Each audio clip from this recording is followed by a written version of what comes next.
Everyone, thanks for joining us this afternoon. The programming this afternoon is a bit of a shift. We're going to start talking about defense and security issues as they relate to not just artificial intelligence, but many of the technologies that AI will enable. One of the ways to think about this shift that's coming in human conflict is to find a way to label it. And one of the really interesting pieces of writing that's emerged in the last couple of years was a work by John Allen, who you saw in the video, and Amir here, called HYPERWAR, which appeared last summer in the US Naval Institute's Proceedings Journal, an esteemed publication that really tries to set the thought standard for defense thinkers, not just in the Navy as a service, but writ large. And so we're here today, the four of us, to unpack that concept, because we believe it's so impactful on the future of warfare that we've gone to the effort to produce this HYPERWAR volume that John had mentioned, which really ties together some of the thinking at SparkCognition and beyond on how these sorts of transformative changes will take place. It's a very serious subject, but yet it's an urgent one for those who are not only in the defense community, but those outside it. I'm going to start this panel off by reading an excerpt from Amir and General Allen's article. It's a bit of a narrative vignette, which is dear to my heart as a writer of fiction. And so if you'll bear with me, I'll bring us into the world of HYPERWAR as it is envisioned by Amir and General Allen. The battle damage was devastating and constituted the leading edge of what the United States soon would discover was a widespread strategic attack. The guided missile destroyer had not seen the incoming swarm because it did not recognize that its systems were under cyber attack before things turned kinetic. The undetected cyber activity not only compromised the destroyer's sensors, but also locked out its defensive systems, leaving the ship almost helpless. The kinetic strike came in waves as a complex swarm. The attack appeared to be conducted by a cloud of autonomous systems that seemed to move together with a purpose, reacting to each other and to the ship.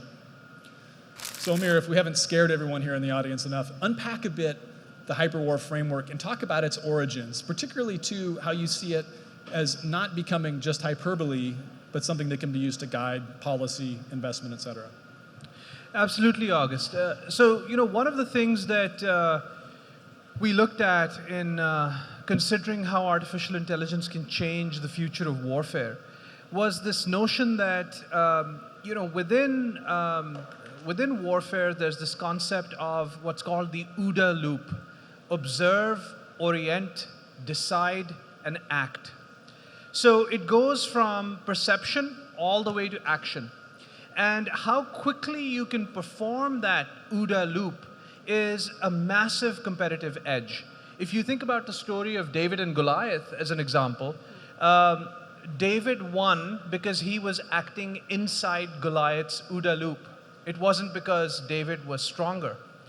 So now if you imagine that in the context of the battles of the future, you can have a smaller amount of force, but if you're able to apply that force more quickly and more precisely, and you can do that repeatedly to your adversary, it doesn't really matter how large the adversary is, you'll still take them down. So the point being, this idea of acting inside the enemy's OODA loop is a critical idea.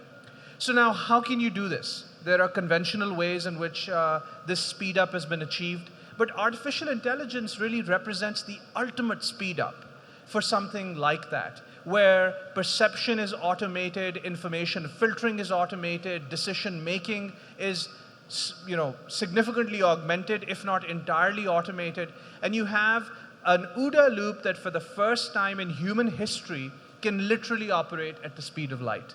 So that really is where this idea of HYPERWAR came in. Now, we did a lot of work after this. We talked about very specific weapon systems that could result from the merger of AI technology with many of the problems that exist today that the services face, how those systems could then be countered, so the blue team and the red team. But really, at its essence, it's how do you accelerate this perception-action loop, and how do you make it run at the speed of light? Wendy, when defense leaders come across a concept like this, how do they respond to something that is potentially highly disruptive to a legacy in terms of equipment, policy, planning, and investment?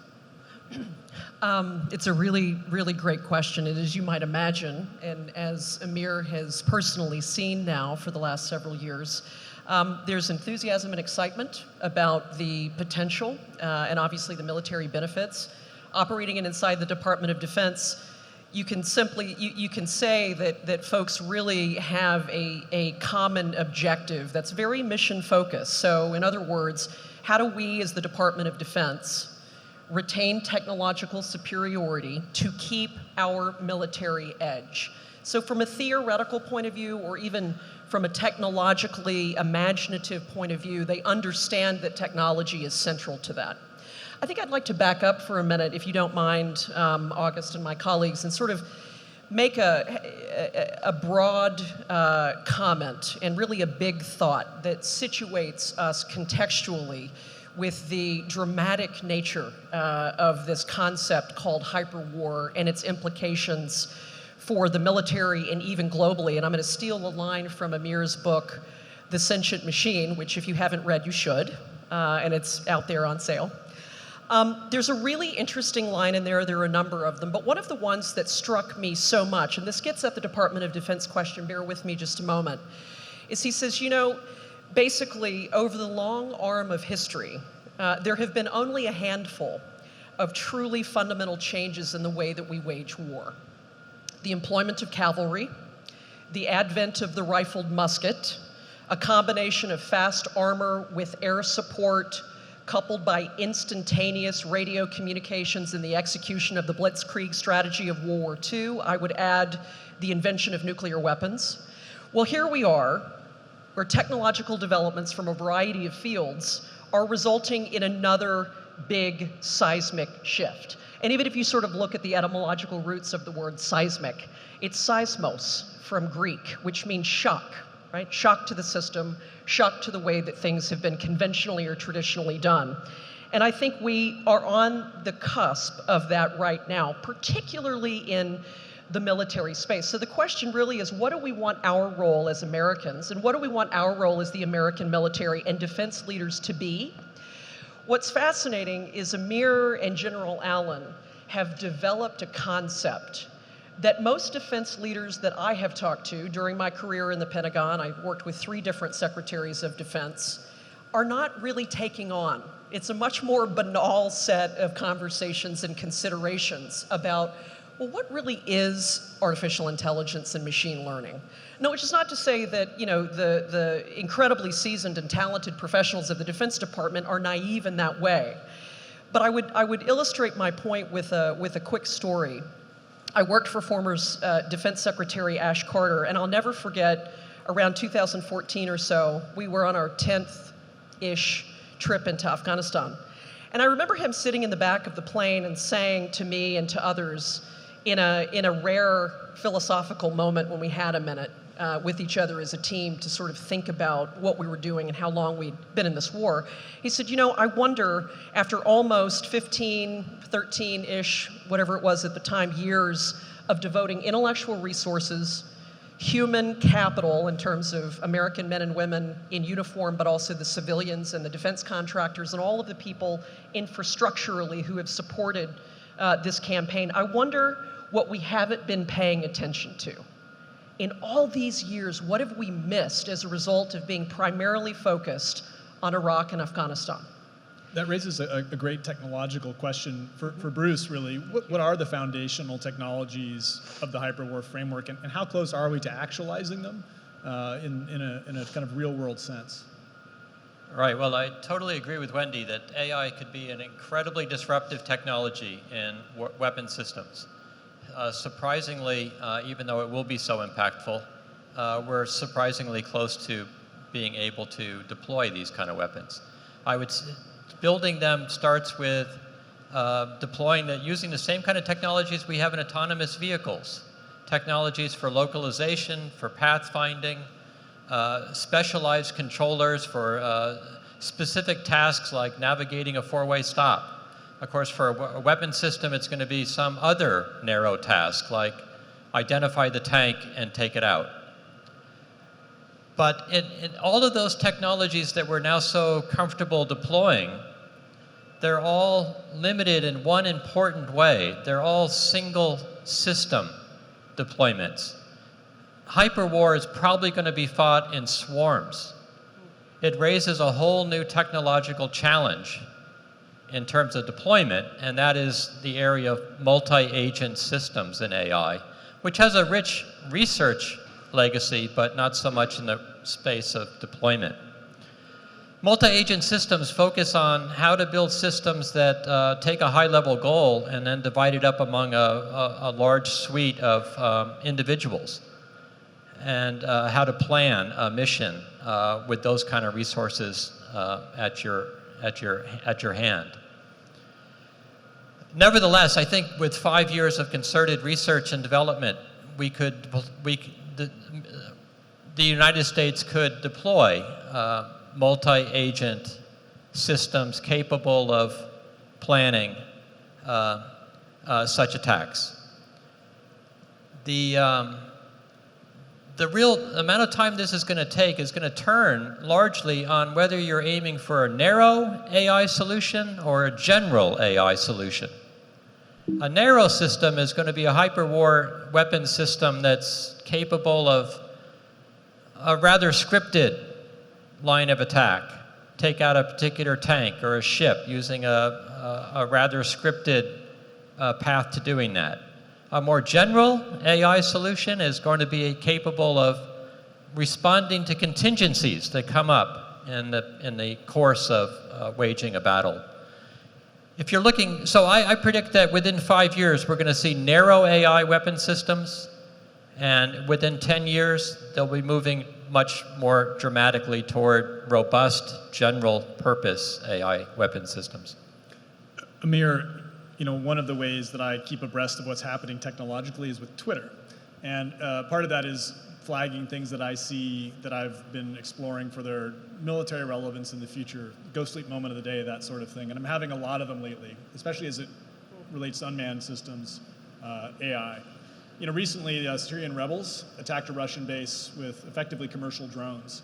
But these weren't really linked or networked, as Bruce was saying. But what would that actually have been like? And is that what we're going towards when you're going to be able to either take bespoke systems and link them, or can you start seeing this happening with small adversaries, the David to your Goliath, who are using off the shelf, but in a novel way? That's a really good example, actually, August. And just for the audience here, in case some members of the audience aren't familiar with that incident, recently, a few months ago, the Hmeimim base in Syria, which was being used by the Russians, was attacked by a number of fixed-wing, low-cost drones, remote control aircraft that were carrying explosives. In the past, in operations in Iraq and other places, drones have been used with small incendiary payloads, explosive payloads, and there have also been some reports of coordinated attacks where drones with explosives on the order of a hand grenade have been flown into, for example, a radar. And as that radar has been damaged and the surface-to-air missile capability linked with that radar has come offline, there's a small gap that's created, and then other drones or a ballistic missile has been shot in, targeting the rest of the base as the base has lost its defenses. So these are not theoretical incidents. These are all incidents that in Yemen, in Iraq, and in Syria have occurred. The specific incident against the Russian airbase involved, I believe, on the order of 13 aircraft. These were, again, remotely piloted. The reality is that the Russians took out, I believe from memory, 7 of those aircraft with ZSU-23 guns, which are basically ground-to-air machine guns that you use to take out small aircraft. And the balance of them were taken out with electronic warfare. In this case, the electronic warfare that we're talking about is simplistic, because if you've got a remote-controlled aircraft, really what you need to do is you need to interfere with the controller's command of the aircraft by jamming the frequency that the controller is transmitting. So no rocket science, really simple means of blocking the aircraft from being controlled. Now, if these aircraft were swarm capable, a few things would have happened. First of all, it was probably a logistical difficulty for whatever group actually initiated this attack to find and hide 13 pilots, right? Because if there's 13 aircraft, there would be 13 pilots. If it was a swarm, it could be a much larger number of aircraft. The logistical problem for them would not have been, how do I get 26 or 39 aircraft? Because the cost of the aircraft isn't the problem. It's actually hiding 39 or 50 people and concurrently having them fly these aircraft. That's the big problem. So number one, if it was a swarm, you would have expected a larger number of aircraft. Number two, if it was a swarm, you would have had some aircraft-to-aircraft communication, so that, for example, if the first aircraft was taken out by ACAC, by machine guns, ZSU-23 system, then the others that had not yet been hit would have immediately started taking evasive action.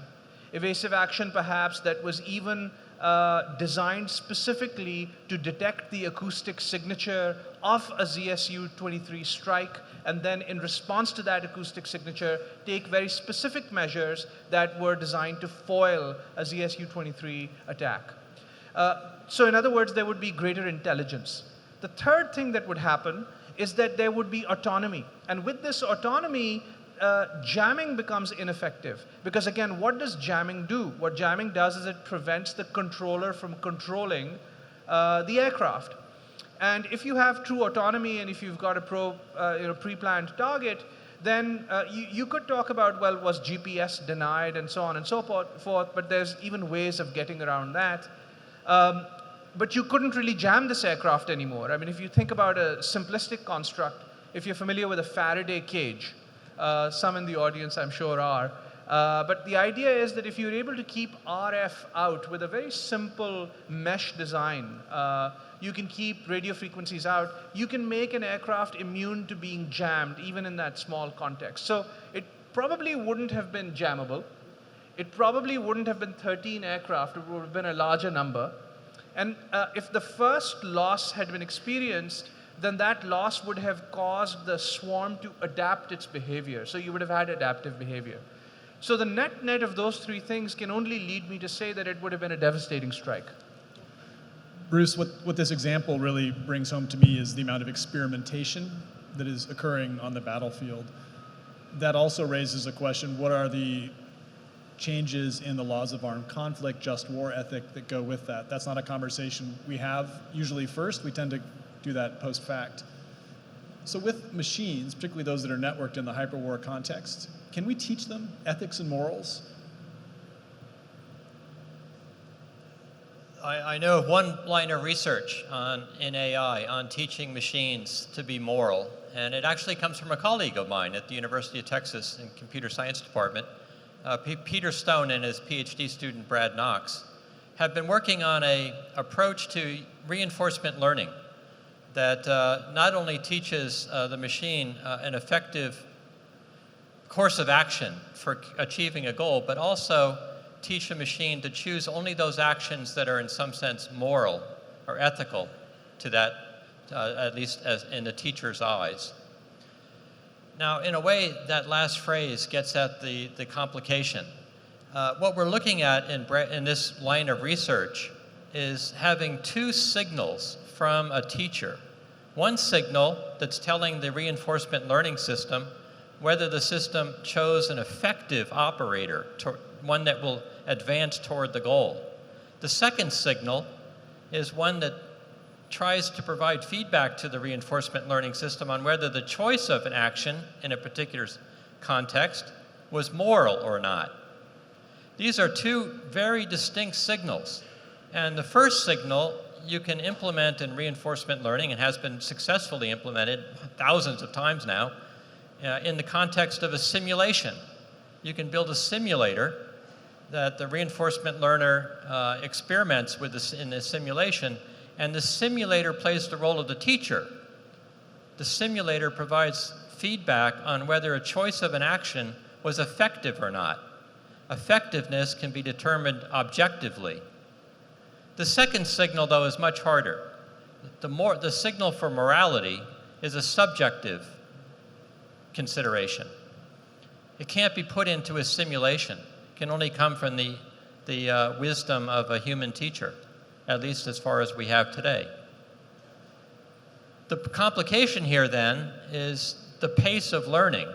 Reinforcement learning has been so effective for the game of Go and for autonomous vehicles and for thousands of other applications because learning has taken place at the speed of light. Once you put a human in the loop, a human teacher, to give the signal on morality, you slow everything down. I don't think reinforcement learning has a solution down that path.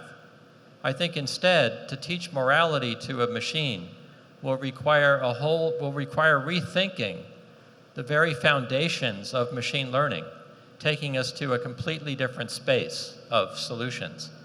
That space will probably be more human-like, where humans learn not from millions of training examples, but from a few carefully chosen ones that are accompanied with instruction, rich instruction. We don't know how to build those machine learning systems today, but I think that's what would be called for to build a moral machine. Wendy, these conversations about ethics and norms, to me, bring to mind the importance of our relationships with our allies, who we often differ on these sorts of issues. From your experience over the last year in talking to partners in Europe, what is the conversation like around the hyperwar construct, the evolution of AI on the battlefield? You know, conversations around the hyperwar construct itself, I think, are increasing. But what I would lead with is to say there's been a significant uptick in the number of conversations about AI and machine learning more generally, and particularly the applications that the European Union, countries belonging to the European Union, and particularly member states of NATO, how they might try to adopt these innovations and disruptive technologies on behalf of themselves, but also given the transatlantic alliance. You know, I was going to actually use Europe as an example, so I'm glad that you raised it, August. I think, you know, it sort of goes without saying that, at least for now, in 2018, the transatlantic alliance is one of the strongest, if not the strongest, of the United States. It's an irreplaceable asset to American security. I had the opportunity recently to testify in front of a committee that's a part of the European Parliament. It was a fascinating experience for me. I thought I understood where sort of Europe was in this conversation. Amir and I have been there a number of times and had an incredible number of opportunities to speak with leaders, military and civilian, up and down the different chains, particularly European Union and NATO. And what was really interesting is many of the folks who attended that day happened to immediately default, even when I started talking about artificial intelligence technologies and the potential of them, not only on the military side, but also, you know, people don't truly understand in some sense that artificial intelligence technologies are also general purpose technologies, and they have tremendous application to benefit really the rest of society. So I had this conversation. So many people defaulted in that room to an immediate anxiety and fear of what these technologies, bring us, or what they will bring us. And there was a dark sort of interpretation. There was an immediate, again, default to conversations about killer robots, about what autonomous weapons will do without the human in the loop. And I said, look, I understand it's a very significant and important topic. We should talk about that. In fact, that's why we're here, is to have a conversation about the full spectrum of risk, the risk band that these technologies represent, but to also widen the aperture on that conversation and perhaps start, I really challenged everyone in the room to do this, to start from not the default place of fear and anxiety, but from the basic premise that technology in and of itself is not inherently good or bad.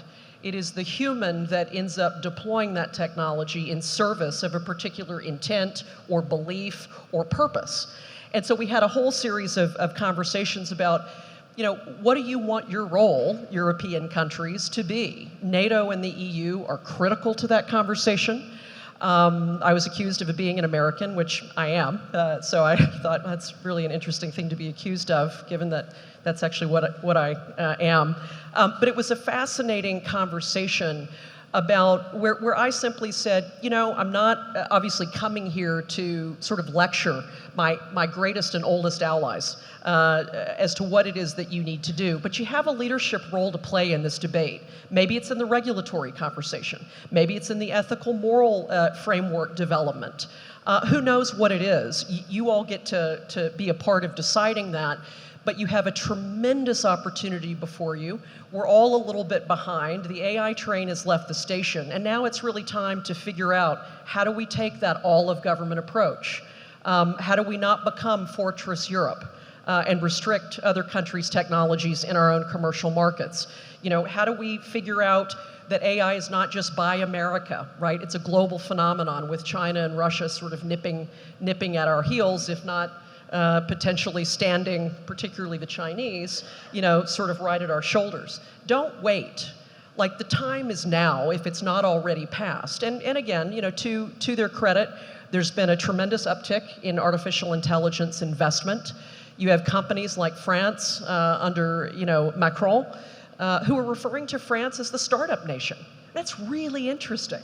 And he's trying to figure out what I think Amir and General Allen have done in the development of the hyperwar concept, which is to say, this is a bold act of imagination, right? Anybody in the military will say to you, who's been in the military and has operational experience, anyone will say to you that any tried and tested strategy or set of tactics always starts with an idea, right? It starts with playing with the imagination and seeing that as a thought experiment, backing up from it and saying, given that we, for all intents and purposes, have evidence that suggests this is maybe happening in some ways, but certainly will in years to come, how do we plan to that? That's what militaries do to advance the national mission of the United States at home and abroad. So it's been an interesting conversation. You know, Amir, at these moments of great inflection points, there's often an opportunity to revisit assumptions, to inject creativity, as you said,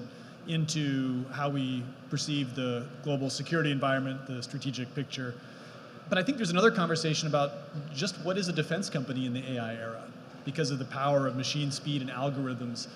Do we need to reimagine, to some extent, how we envision the most strategically relevant companies in terms of the 21st century? Oh, yeah. At so many levels.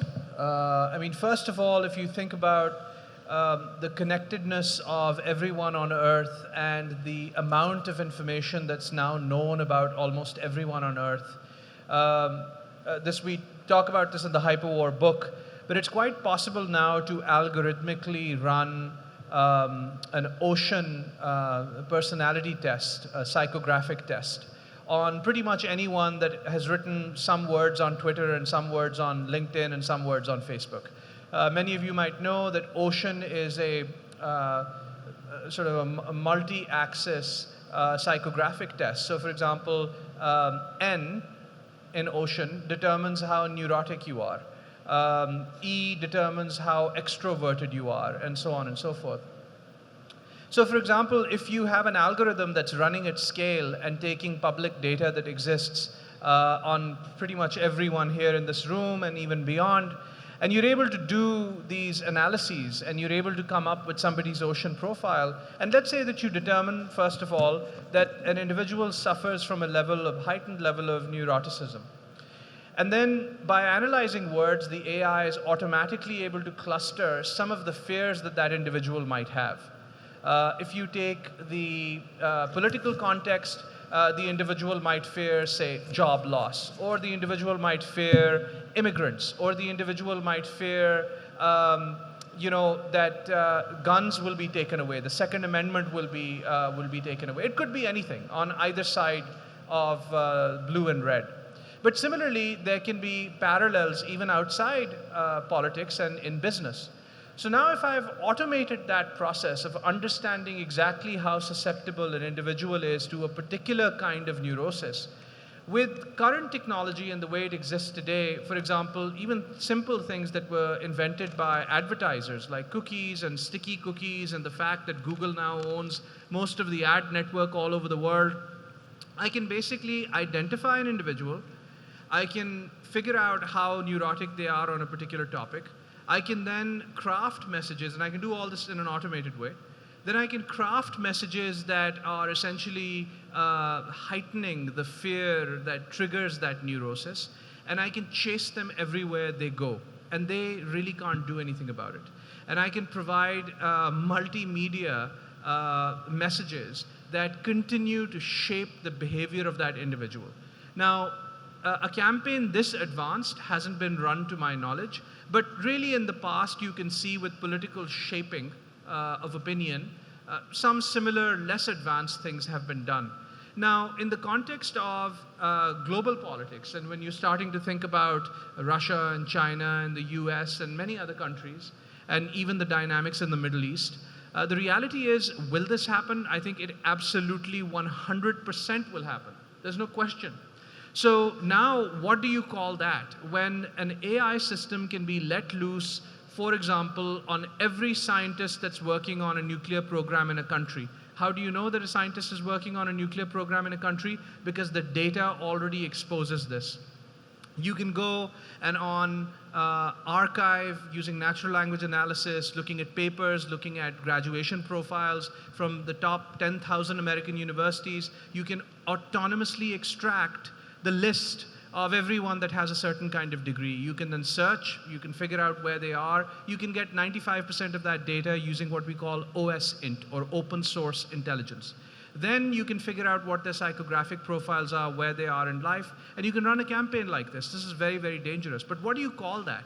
Because that campaign, in that concerted of a way, in that specific of a way, to our knowledge, hasn't yet been run. Is that warfare?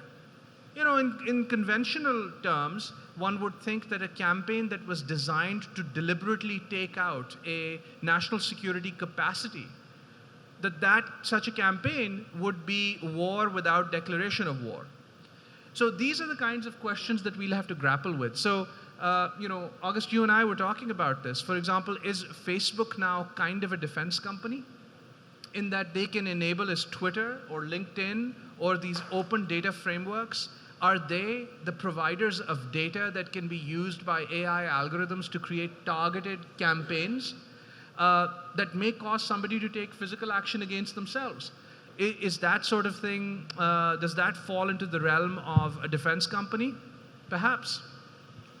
You know, Bruce, earlier we heard the aphorism, data is the new oil, which has been circulating, but after hearing Amir talk, I think in a way we're in an era where data is the new ammunition. And, you know, thinking through then about the conversations that are ongoing between the Defense Department and the commercial sector, there's obviously a line of dialogue. But what's missing and what conversations need to be having right now? The conversation that I wish we could have in the country effectively is between policymakers and technologists. And I'm a bit cynical on the government's role in setting policy and thinking about issues deeply. But nevertheless, if I had my way, there'd be a serious discussion between those two groups. Government would ask technologists, what kind of guarantees can you provide about your hyperweapons? What kind of safeguards can you put in place? What are the guardrails? What are the probabilities of success and failure with each of these technologies and why? We've had a little glimpse of where that might lead with DARPA's program on explainable AI. Very important topic, be essential for any kind of research program in hyperwar. However, we're not having those discussions as a nation because policy leaders are not carrying up their side of the conversation. So that's unfortunate. We may have to take a page from the book of our friends in biology. The biologists are sitting on a disruptive technology of their own, CRISPR-Cas9 for genetic engineering. Frustrated by government's lack of involvement and concern about where this technology might go, the biologists organized themselves and put together a series of conferences, the purpose of which were to write policy. To write policy, and then once they came up with what they thought the right policies were that governed their own technology, they went to the governments of the world and said, please implement this. Fortunately, that worked to a large extent. We may need to do something like that in AI. You know, Wendy, earlier I did feel like I was listening to a pitch for a Black Mirror episode from Amir, but I do want to use some of that kind of foresight and creativity from your end to hear about what you think it might be like to be a Secretary of Defense in the midst of a hyperwar type military campaign. You've worked for 3, you understand the mindset, the responsibilities, the magnitude of it. What would that be like? It's such a great question. And you and I had a little bit of an opportunity to chat about this yesterday. I've been a little obsessed with it since, to be honest. Not only did I have, and I'm grateful for the opportunity to participate, you know, in the living out of the days of these defense secretaries, but I actually had the job of structuring one of them.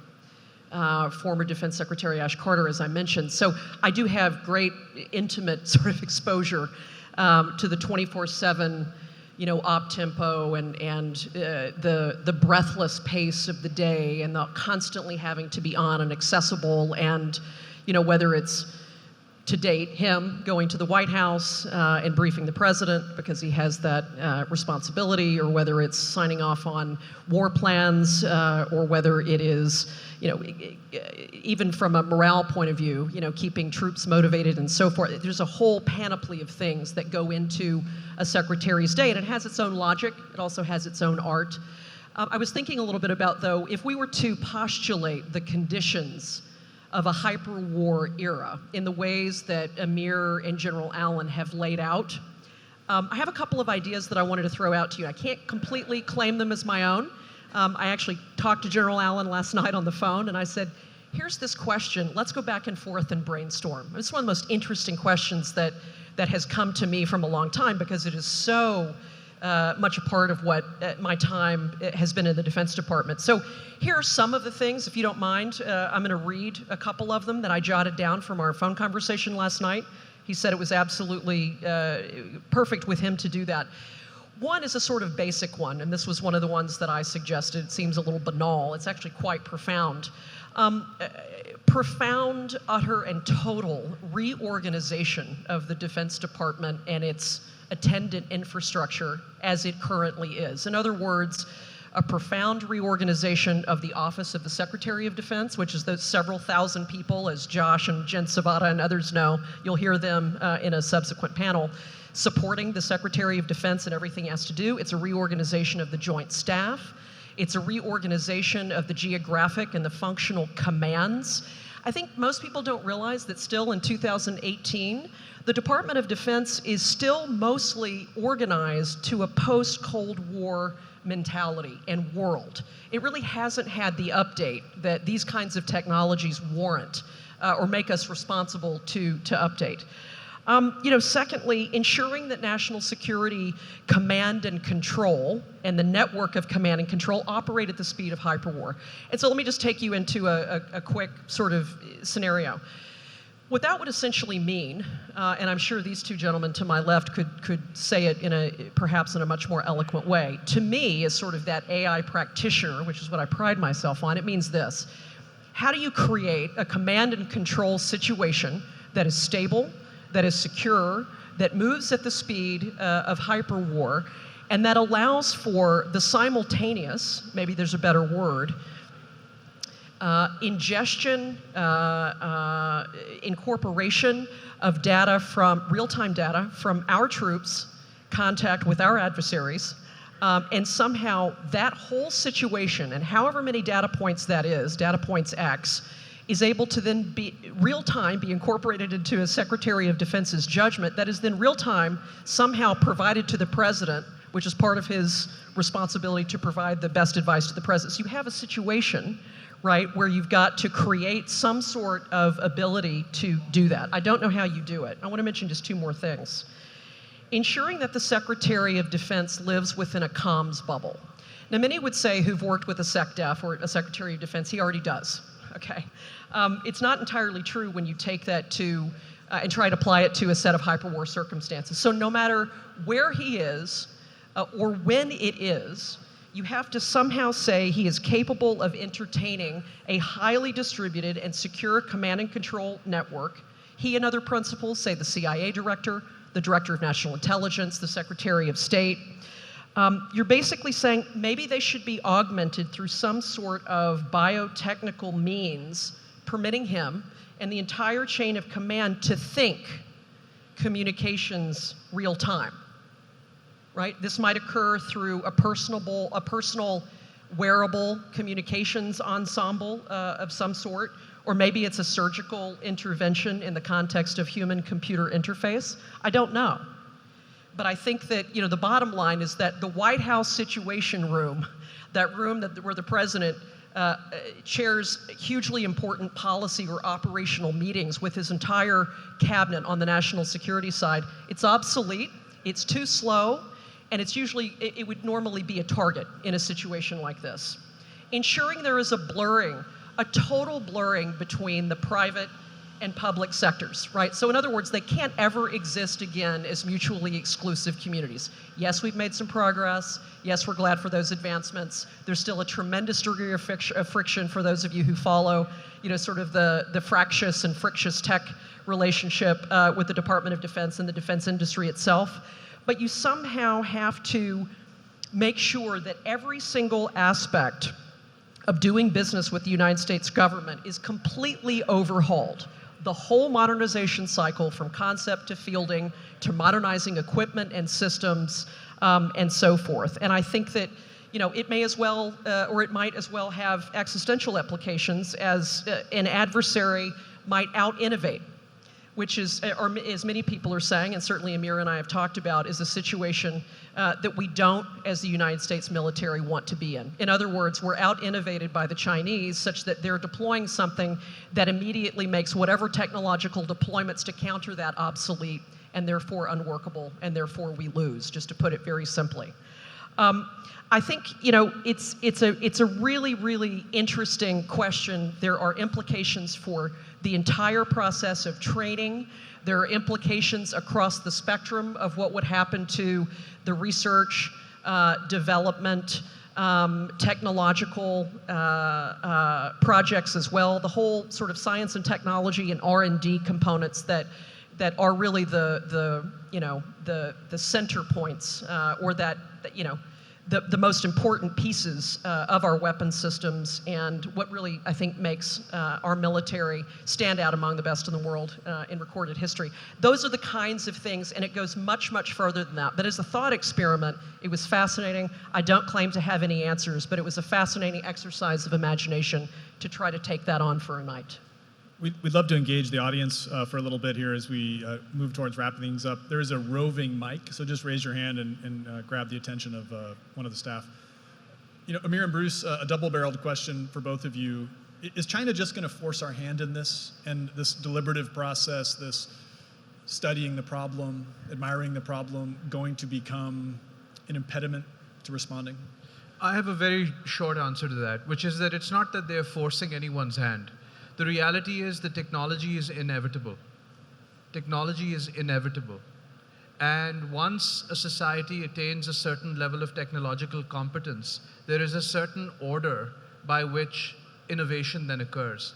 China has reached a breakout phase, or a breakout point, however you want to call it. And what will flow from that it shouldn't be surprising.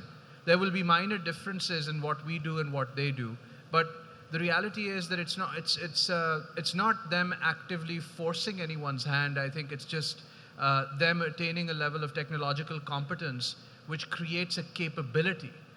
And when there is a capability, even if the intent is benign, the capability has to be matched, because intent can change in the snapping of a finger. So the issue for us is that when somebody has superior or parity capability, that is what we should have our eyes on, and that is why it is an imperative that we develop, and we develop faster, and we develop better. And we pray for good intent, but the moment that changes, we should never find ourselves lacking capability. I largely agree with that, but let me just add a couple of words. Steven Pinker recently published a book that chronicles the significant drop through the last 300 or 400 years in violence, including organized violence warfare. So we've been getting better as a species. I think hyperwar could reverse that trend because by taking the human out of the loop, it reduces the human costs of warfare, which is one of the reasons that I think was driving the decrease in warfare over time. So there is a concern here, and I think that we as the citizens of the planet have been able to govern ourselves to some extent, even for things as nasty as warfare, with conventions like the Geneva Conventions, agreements. I would like to see the governments of the world write the next chapter of the Geneva Convention for the era of AI and what that might, and what kind of bounds we're going to put on ourselves, even in the nasty business of warfare. It's time for a rewriting of the laws of autonomous conflict, perhaps. Are there any questions from the room? There was a question over there, so yeah, I can. If we can move a mic over to the side there.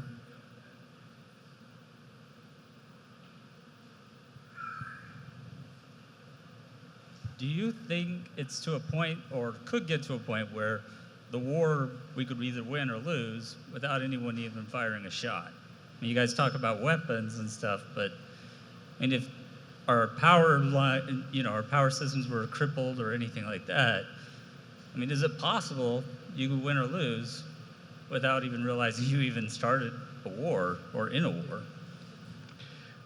That's a very good question. That can happen in two ways. One, when you create deterrence, what you're creating is some form of stability.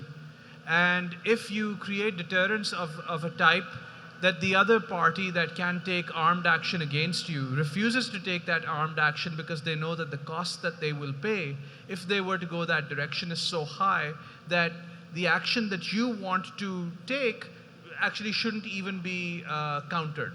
You know? So within certain areas where red lines are not crossed, red lines of interest are not crossed, deterrence can create a situation where there is some compromise on interests, right? Less existential interests. The second thing is that one side has such great technological superiority. Because if you think about World War I, trench warfare, you had millions of young, basically men, in trenches being bombarded for days with shells of all types and mustard gas and dying in the millions. That was a very ugly form of warfare. Then in World War II, you went to maneuver warfare. And then the United States started developing smart weaponry. In the Second World War, you had literally waves of bombers flying, dropping thousands of bombs to take out one bridge. The reason why the ordnance was delivered in that kind of volume was because there was no GPS technology. So thousands of young men died and thousands of people on the ground died because there wasn't the technology to effectively target a bridge. When GPS technology was developed, one F-117 and one 2,000-pound bomb could do the job of waves upon waves of B-17s during the Second World War. So what you see here is a trend whereby the achievement of a military objective requires a diminished application of force.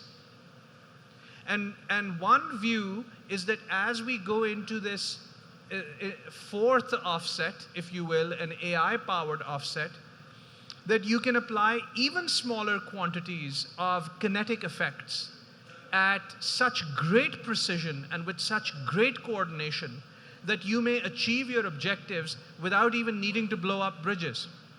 If a country has 4,000 tanks and one day they wake up and they discover that all 4,000 tanks don't work because there have been small micro drones that flew down the barrels of these tanks and basically blew themselves up at night when there was no one there in the tank, then suddenly you have a country without a land force. You know, and you can sort of imply from that what you will, but you may not have killed a single individual, but you may have taken out the entire military capacity. You might have taken out 3 strike corps. So in that case, would there be war? Probably not, because then you've created a disparity that would make it impossible for the enemy force to react. I'm going to give the last word to Wendy here. Oh, I just wanted to say that, and again, this is something we all have talked about a lot, when reporters ask us, and have asked particularly me and Amir as of recently, what are really the number 2 or 3 threats to the country, in terms of AI adoption and these kinds of things? And, we sort of say China, or Russia is number 3, and China is sort of number 2. Number 1, and he and I both agree on this, from very different places in life, and having come to this conclusion from very different professions and sort of intellectual backgrounds, the number 1 challenge we agree on is the Department of Defense procurement. It's a very provocative statement. Sadly, I believe it's accurate. From being on the inside of that system for a long time, I have a long list of anecdotes and sort of what I think actually is really relevant evidence on which to base that assessment from the inside. But I do want to say a couple of things as well. I will never forget when Secretary of Defense Bob Gates came to Ash Carter in 2010, when I just joined the department. It was the deadliest year on record of IED deaths for American servicemen and women in Iraq and Afghanistan. 2009 was the second deadliest year. And I will never forget having that in his mind, coming in to meet with Ash Carter and saying, Ash, the country's at war, the building, meaning the Pentagon, is not, especially your part. Your part, Ash, in acquisition, in technology, and in logistics. Ash Carter owned over $400 billion of the defense budget in 2010, which was somewhere north of $620 billion, okay? So Carter really took that on in his own way and said, what do we do? What do we actually do? I believe he's right. How do I get mobilized the pieces of the department that I own? We don't make anything in the Department of Defense. We contract out goods and services, right? Which leads me to this issue of hyperwar. The Department of Defense now, just like Ash Carter did then, said, what are the big, chunky, niggly issues and problem sets that I'm never going to solve? Ash Carter at the time said, I'm not going to solve the federal acquisition regulations process. He just said, I'm not going to do it. Like, it's from 1974. It's a byproduct of the Nixon era. Why am I going to take time I don't have, an investment I don't have, and dollars from Congress I don't have, and invest it in something I'm really never going to be able to fix? It's sort of sad to say, but he was very good at identifying the problems that he couldn't solve, as big and comprehensive as they were, and he said, there are amazing, talented professionals all over this building who are really creative and really innovative. Let's stitch them together from across the combatant commands, the services, the civilian parts of the Department of Defense, particularly highly trained and technical ones, and said, how do we figure out how to get to the warfighter, American servicemen and women, what they need as fast as they need it, et cetera. And so there was a whole series of creative things that he took on to do that. An IED task force. It sounds insignificant and small and uninteresting, but it actually worked to drive down improvised explosive devices deaths of our service members. The MRAP task force. I could go on and talk about creative ways that people inside the Department of Defense, ambitious, industrious, smart folks who said, we got a real problem. We don't know how to solve it, but we can stitch together advocates, technological advocates, and creative people to figure out a way to solve the one thing in this particular moment in history that we can. There's room for optimism. The Department of Defense has birthed and created a number of different agencies that are now trying to take on some of these issues. And so at least I wanted to add that into the mix. It's actually a great way to wrap up, because we've talked about some very serious and somewhat dystopian concepts today, but it's critical to remember, particularly with artificial intelligence, that we have agency, we have choice in how these futures unfold. So Wendy, Bruce, Amir, thank you. Thank you. This book is an invitation to a conversation. Join us in it, and thank you for your time today. Thank you very much.